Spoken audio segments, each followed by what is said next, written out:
Заказал на Алиэкспресс вот такую вечную спичку. Сейчас будем мы ее вскрывать. Посмотрим, что нам китайцы прислали.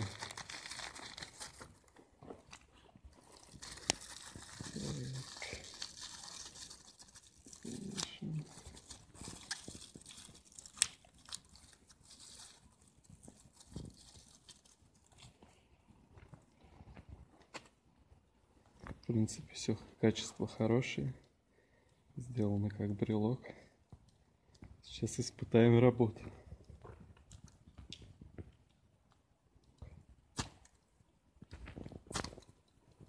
О, работает хорошо. Пробуем еще раз. Отлично. Правда, на ветру чуть-чуть тухнет, но в принципе работает хорошо. За такие деньги вполне нормально. Ссылку оставлю в описании. Вскрывал посылку вот таким ножом кредиткой. Ссылка тоже будет в описании. Всего доброго.